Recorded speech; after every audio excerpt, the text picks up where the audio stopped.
নমস্কার বন্ধুরা, study with Sudip চ্যানেলে স্বাগত। আজকের ক্লাসে আমরা WBPSC practice set number 42 solve করব। এই প্র্যাকটিস সেটটা কিন্তু মিসলেনিয়াস ও ক্লার্কশিপ দুটো অ্যাসপিরেন্টসদের জন্যই ইকুয়ালি ইম্পর্টেন্ট আছে। Previous GK class, practice set আর ম্যাথ ও ইংলিশের ক্লাসের জন্য তুমি ডিসক্রিপশনস চেক করতে পারো, সেখানে কিন্তু সমস্ত ক্লাসের লিঙ্ক পেয়ে যাবে। আর পিডিএফ এর জন্য আমাদের টেলিগ্রাম গ্রুপ জয়েন করে নাও, সেটারও লিঙ্ক তুমি ডিসক্রিপশনসে পেয়ে যাবে। তোমাদের মধ্যে যারা নতুন আছো চ্যানেলে, এখনও স্টাডি উইথ সুদীপ চ্যানেলকে সাবস্ক্রাইব করোনি, তাদের কাছে রিকোয়েস্ট করব যে প্লিজ তারা চ্যানেলটাকে সাবস্ক্রাইব করে নাও আর বেল আইকনটা অবশ্যই প্রেস করে দাও, তাহলে প্রত্যেকটা ক্লাসের নোটিফিকেশনস ও নিউ জব আপডেটসগুলো তোমার কাছে সহজেই পৌঁছে যাবে। তাহলে আর না দেরি করে শুরু করা যাক আজকের ক্লাসটা। দেখে নেব আমরা আমাদের প্রথম প্রশ্ন। Who among the following was the author of Kiratarjuniya? নিচের মধ্যে কে কিরতা অর্জুন্যার রচয়িতা? তো সঠিক উত্তর হয়ে যাবে অপশন এ, ভৈরবী। ভৈরবী লিখেছে কীর্তার্জুন্যা, ঠিক আছে। 2 নম্বর প্রশ্ন, who was the Paura during the Maurya empire? Maurya সাম্রাজ্যের সময়ে পৌর কে ছিলেন? তো সঠিক উত্তর হয়ে যাবে অপশন এ, সিটির গভর্নর ছিল পৌরা, ঠিক আছে। এই টার্মটা আমরা কিন্তু কৌটিল্যের অর্থশাস্ত্রে পেয়েছিলাম, যার মানে হচ্ছে শহরের গভর্নর, ঠিক আছে। 3 নম্বর প্রশ্ন, who among the following succeeded Samudragupta as the next ruler of Gupta dynasty? তো প্রশ্নে বলছে যে সমুদ্রগুপ্তর পরে সিংহাসনে কে বসেছিল? তো সঠিক উত্তর হয়ে যাবে অপশন এ, চন্দ্রগুপ্ত 2, ঠিক আছে। তোমাদের জন্য এখানে একটা প্রশ্ন, যে গুপ্তা ডাইনাস্টির ফাউন্ডারের নাম কি ছিল? যে গুপ্তা ডাইনাস্টির স্থাপনা করেছিল তার নাম কি ছিল? সেটা তুমি আমাকে কমেন্ট করে অবশ্যই জানাবে। 4 নম্বর প্রশ্ন, which of the following founded the new Magadha capital at Pataliputra? নিচের কোনটি পাটলিপুত্রের মগধের নতুন রাজধানী স্থাপন করেন? বিম্বিসার, আজাতশত্রু, উদয়ন নাকি শিশুনাগ? তো এই সঠিক উত্তর হয়ে যাবে অপশন সি, উদয়ন। সব থেকে প্রথমে কিন্তু রাজগিরিব বা গিরিবরাজ মগধের রাজধানী ছিল, তারপরে সেটাকে উদয়ন শিফট করে দেয় পাটলিপুত্রা, তারপরে আবার সেটা বৈশালীতে শিফট করা হয়, আর তারপরে কিন্তু আবার সেটাকে পাটলিপুত্রে আনা হয়, ঠিক আছে। এইভাবে কিন্তু টোটালি 4 বার শিফট হয়েছে 3টে জায়গার মধ্যে। নেক্সট প্রশ্ন দেখব আমরা, king Kharavela belong to which of the following sect? রাজা খারবেলা নিচের কোন সম্প্রদায়ের অন্তর্ভুক্ত ছিলেন? বুদ্ধিজম, জৈনিজম, ব্রাহ্মণিজম নাকি শৈবিজম? তো এর সঠিক উত্তর হয়ে যাবে অপশন বি, জৈনিজম। জৈন ধর্মকে ফলো করতেন রাজা খারবেল। 6 নম্বর প্রশ্ন, bring out the incorrectly matched pair. Incorrectly matched pair আমাদেরকে এখানে খুঁজতে হবে। তো এক সাইডে প্রজেক্টের নাম আছে আর এক সাইডে স্টেটের নাম আছে। এখানে দেখো সবকটা ঠিক আছে, শুধুমাত্র অপশন ডিটা ভুল আছে। কোয়েল কারো প্রজেক্ট, কেন কোয়েল কারো প্রজেক্ট হচ্ছে ঝাড়খণ্ডে, এখানে বিহার দিয়েছে, ঠিক আছে। তাহলে অপশন ডি হয়ে যাবে কারেক্ট উত্তর অ্যাকর্ডিংলি কোশ্চেন্স। এটা অ্যাকচুয়ালি ইনকারেক্ট পেয়ার আছে, ঠিক আছে। 7 নম্বর প্রশ্ন, Jonk river, Ib river, Ong river, Tel river আর tributaries of which of the following river? এই সব কটা নাম তোমার যদি না জানা থাকে তো এখানে একবার পড়ে নাও। এটা কিন্তু মহানদীর ট্রিবিউটারি বা উপনদী, ঠিক আছে। অপশন সি হয়ে গেল কারেক্ট উত্তর।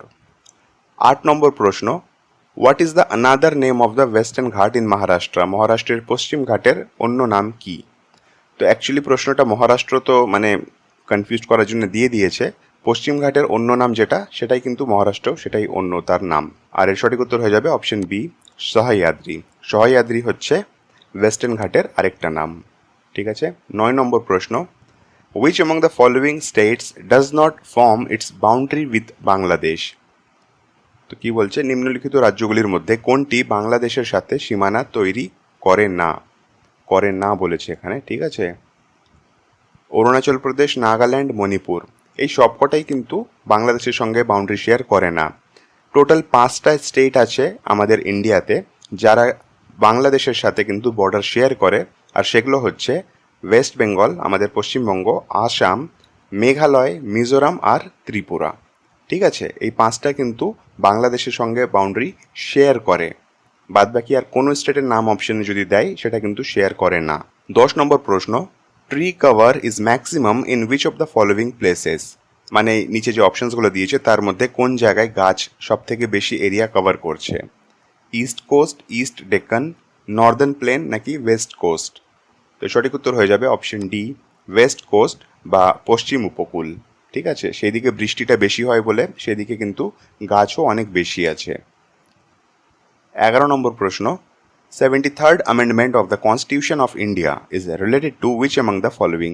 এই প্রশ্নটা অনেকবার প্র্যাকটিস করেছি। 73তম অ্যামেন্ডমেন্ট যেটা কনস্টিটিউশনে করা হয়েছিল, সংশোধন করা হয়েছিল যেটা আমাদের সংবিধানে, সেটা কার সঙ্গে যুক্ত? সেটা হয়ে যাবে অপশন বি, পঞ্চায়েতের সাথে যুক্ত আছে। ঠিক আছে। 12 নম্বর প্রশ্ন, president can proclaimed a state of financial emergency under which among the following articles. রাষ্ট্রপতি নিম্নলিখিত অনুচ্ছেদের মধ্যে কোনটি অধীনে আর্থিক জরুরি অবস্থা ঘোষণা করতে পারেন? তো সঠিক উত্তর হয়ে যাবে আর্টিকেল 360।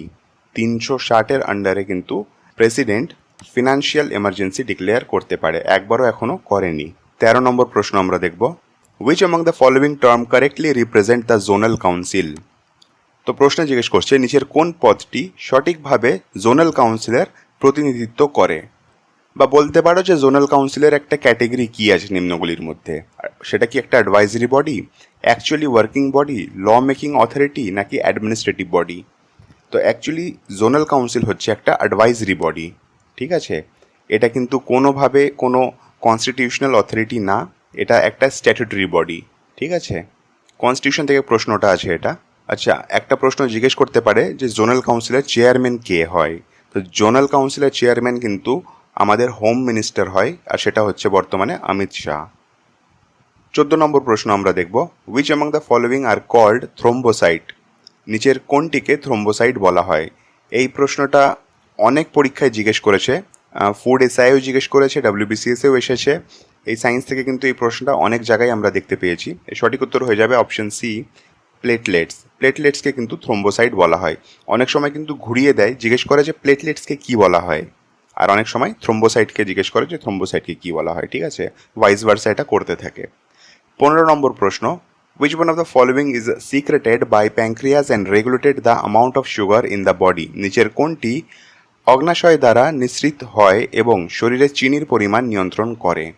তো এই সঠিক উত্তর হয়ে যাবে অপশন ডি, ইনসুলিন। ইনসুলিন প্যানক্রিয়াসের বিটা সেল থেকে সিক্রেট হয়, আর তারপরে সে আমাদের বডির সুগারকে কন্ট্রোল করে। ঠিক আছে, তার জন্য দেখবে অনেকেরই সুগার থাকলে তারা কিন্তু ইনসুলিনের ইঞ্জেকশন নেয়। ঠিক আছে। 16 নম্বর প্রশ্ন দেখব আমরা, the Lucknow session of Indian National Congress took place 1916 was presided by.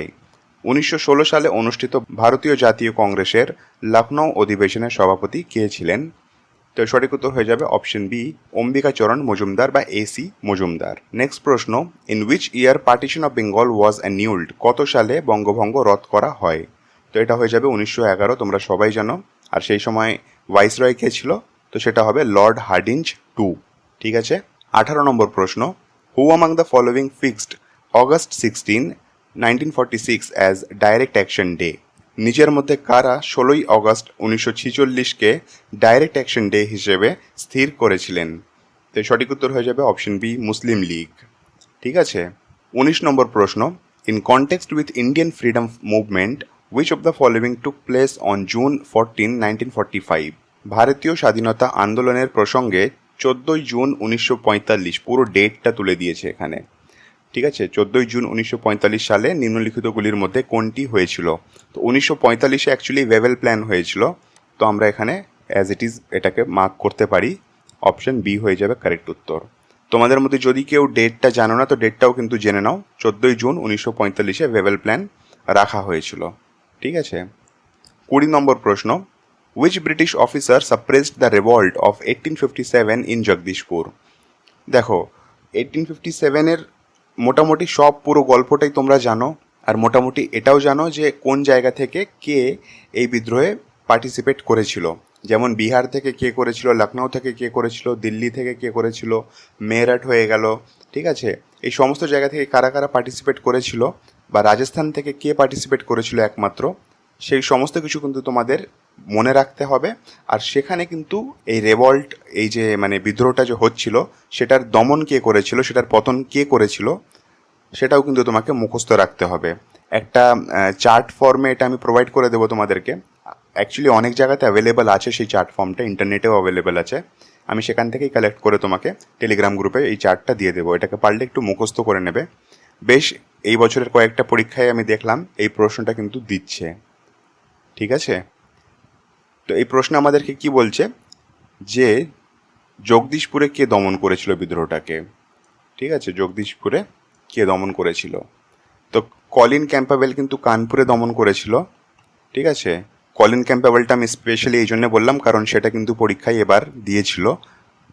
আর এখানে দেখো অপশন সিতে রয়েছে মেজর উইলিয়াম টেলর। তো মেজর উইলিয়াম টেলর কিন্তু বিহারের বিদ্রোহকে দমন করেছিল। বিহার থেকে বিদ্রোহ কে করেছিল এটা কিন্তু তুমি আমাকে কমেন্ট বক্সে অবশ্যই জানাবে, ঠিক আছে। 21 নম্বর প্রশ্ন, the national sickle cell anaemia elimination mission, এটা পুরো একটা মিশনের নাম আছে, NSCEM, national sickle cell anaemia elimination mission was launched in which state or UT. তো প্রশ্ন বলছে national sickle cell anaemia elimination mission কোন রাজ্যে বা ইউটিতে চালু হয়েছিল। এটা অ্যাকচুয়ালি 2023-এ নরেন্দ্র মোদী উদ্বোধন করে এই মিশনটার, আর এটা মধ্যপ্রদেশে করেছিল। অপশন এ হয়ে যাবে কারেক্ট উত্তর। 22 নম্বর প্রশ্ন, what are the main constituents of LPG. LPG মানে লিকুইড পেট্রোলিয়াম গ্যাসেরই কথা বলছে এখানে। প্রধান উপাদান কি কি? তো মিথেন, বিউটেন আর প্রপেন। অপশন বি হয়ে যাবে কারেক্ট উত্তর। 23 নম্বর প্রশ্ন, which among the following is not correctly matched. আচ্ছা, একদিকে জিনিসপত্রের নাম আছে আর একদিকে তার আবিষ্কারকদের নাম আছে, ঠিক আছে। তো পেনিসিলিন আলেকজান্ডার করেছিল, ব্যারোমিটার তোরিসেলি করেছিল, এক্স রে রনজেন করেছিল, আর প্যারাশুট, আচ্ছা প্যারাশুটটা ভুল আছে, ঠিক আছে। তাহলে এটাই হয়ে গেল আমাদের সঠিক উত্তর, মিলছে না বলেছে। অপশন ডি হয়ে গেল কারেক্ট উত্তর। প্যারাশুটটা কিন্তু লুইস লেনরম্যাট করেছিল, বা লেনরম্যাট বলে অনেকে, অনেক লেনরম্যান্ড বলে, ঠিক আছে, লুইস লেনরম্যান্ড। 24 নম্বর প্রশ্ন আমরা দেখব, which of the following is correct about kinetic energy during the projectile motion. এটা ফিজিক্স থেকে কোশ্চেন দিয়েছে, আর বলতে পারো যে ফিজিক্সের একটু ডেপথ থেকে প্রশ্নটা দিয়েছে। প্রজেক্টাইল মোশন যখন হয়, ঠিক আছে, কোনো জিনিসকে যখন ছোড়া হয়, তো অ্যাকচুয়ালি এই পিডিএফে কিন্তু পেন চালানো যাবে না, তাহলে আমি একে বোঝালে খুব ভালো হতো, ঠিক আছে। আমি সায়েন্সের ক্লাস নেব, তখন আমি তোমাকে এটা বুঝিয়ে দেবো। আপাতত মনে রাখো যে কোনো জিনিসকে যদি তুমি ছোড়ো তাহলে কিন্তু সেটা একটা ডি আকৃতি ফর্ম করে, ঠিক আছে, মানে পৃথিবীর হরিজেন্টলি সেটা একটা ডি আকৃতি ফর্ম করে। তো যখন সেটা সব থেকে উঁচু পজিশনে থাকে না, সব থেকে উঁচুতে যখন থাকে, তখন কিন্তু তার সব থেকে মিনিমাম কাইনেটিক এনার্জি থাকে তার মধ্যে, ঠিক আছে। তো অপশনও আমরা দেখে নেব, এটা it is minimum at the highest point. Option B হয়ে যাবে কারেক্ট উত্তর, ঠিক আছে। এটা আমি আর একটু ভালো করে বোঝালে তোমাদের ভালো হতো হয়তো। নেক্সট প্রশ্ন দেখবো আমরা, when investors buy securities directly from the company issuing them, then it is termed as, এটা ইকোনমিক্স থেকে প্রশ্ন আছে, আর সেও কি এটা মানি মার্কেট, শেয়ার মার্কেট থেকে এই প্রশ্নটা দিয়েছে। তো বলছে যে যখন কোনো সিকিউরিটি ডাইরেক্টলি কেনা হয় কোম্পানি তরফ থেকে, মানে কোম্পানি ইস্যু করলো আর তুমি কিনে নিলে এটা প্রথম, তাহলে এটা কোন মার্কেট থেকে কেনা হচ্ছে বা এটাকে কি বলা হয়। তো এটাকে কিন্তু বলা হয় প্রাইমারি মার্কেট, ঠিক আছে। আবার ধরো তুমি ওটাকে কোম্পানি থেকে কিনে নিয়ে আবার অন্য কাউকে তুমি বিক্রি করছো, তো তাহলে সেটাকে কিন্তু সেকেন্ডারি মার্কেট বলা হয়, ঠিক আছে। শুধুমাত্র আপাতত টার্মটাই জেনে রাখো, কারণ এটা পুরো একটা চ্যাপ্টার আছে, তাহলে চ্যাপ্টারটা ডিসকাস করলে তাহলে তুমি এই টার্মের ব্যাপারে জানতে পারবে। ছোটোখাটো কোনো একটা এর ডেফিনেশন নেই। নেক্সট প্রশ্ন দেখবো আমরা, which among the following Sikh gurus introduce the Gurmukhi script. এটা খুব রিপিটেটিভ প্রশ্ন, যে গুরমুখী স্ক্রিপ্ট কোন গুরু চালু করেছিলেন। তো এর সঠিক উত্তর হয়ে যাবে অপশন এ, গুরু অঙ্গদ। 27 নম্বর প্রশ্ন, which among the following Hindu painters was sent by Jahangir to portray Shah Abbas I of Persia? কোন হিন্দু চিত্রকারকে জাহাঙ্গীর পারস্যের শাহ আব্বাস একের প্রতিকৃতি করতে পাঠিয়েছিলেন। প্রতিকৃতি মানে ওই পোর্ট্রেটেরই কথা বলছে। তো এটা হয়ে যাবে অপশন বি, ভীষণ দাস। ভীষণ দাসকে পাঠিয়েছিল জাহাঙ্গীর শাহ আব্বাসের দরবারে, ঠিক আছে। 28 নম্বর প্রশ্ন, Moroni hill, Morni Hills, recently seen in the news due to forest fire, is located in which state? তো মোরনি হিল সম্প্রতি খবরে দেখা গেছিলো কারণ এই জঙ্গলে আগুন লেগে গেছিলো এই গরমের মধ্যে, ঠিক আছে। তো এটা কোথায় আছে সেটাই জিজ্ঞেস করছে আমাদেরকে। আমরা একটু অপশনস দেখে নিই, উড়িষ্যা, উত্তরপ্রদেশ, হরিয়ানা নাকি উত্তরাখণ্ড। তো সঠিক উত্তর হয়ে যাবে অপশন সি, মোরনি হিলস হরিয়ানাতে আছে। 29 নম্বর প্রশ্ন, which country hosted the world environment day 2024? কোন দেশ বিশ্ব পরিবেশ দিবস 2024 আয়োজন করেছে? তো সঠিক উত্তর হয়ে যাবে option A, Saudi Arabia. World environment day 2024 Saudi Arabia কিন্তু আয়োজন করেছিল। আর আজকের লাস্ট প্রশ্ন, what is the name of the campaign launched by prime minister on world environment day 2024? বিশ্ব পরিবেশ দিবস 2024-এ প্রধানমন্ত্রী যে প্রচারণা শুরু করেছিলেন তার নাম কি? তো এর সঠিক উত্তর হয়ে যাবে এক পেড় মা কে নাম। ঠিক আছে, অপশন এ হয়ে গেল কারেক্ট উত্তর। তো 30টা প্রশ্ন আজকে এখানেই শেষ হচ্ছে। তোমাদের যদি কোনো কোয়েরি থাকে বা সাজেশন থাকে তো কমেন্ট বক্স ওপেন আছে, কমেন্ট করে আমায় জানাতে পারো। ভিডিওটা যদি আজকের ভালো লেগে থাকে তো প্লিজ ভিডিওটাকে লাইক করে দেবে আর তোমার ফ্রেন্ডসদের সঙ্গে শেয়ার করে দেবে। চ্যানেলকে যদি এখনো সাবস্ক্রাইব করোনি তো সাবস্ক্রাইব করে নেবে, কারণ প্রত্যেক দিন সকাল 9টায়, দুপুর 2টোয় আর রাত্রি 9টায় কিন্তু ম্যাথ, ইংলিশ আর জেনারেল স্টাডিজের ক্লাস হচ্ছে। আর এখন এক্সাম ডেটগুলোও পাবলিশড হয়েই গেছে, তো ক্লাসগুলো কিন্তু খুব ইম্পর্টেন্ট, একদম এক্সাম ফোকাসড ক্লাসগুলো হচ্ছে। ঠিক আছে, তাহলে সবকটার নোটিফিকেশনস পেয়ে যাবে যদি তোমার বেল আইকনটা প্রেস করা থাকে। তো তাহলে দেখা হচ্ছে নেক্সট ক্লাসে, ততক্ষণ পড়তে থাকো, রিভাইজ করতে থাকো।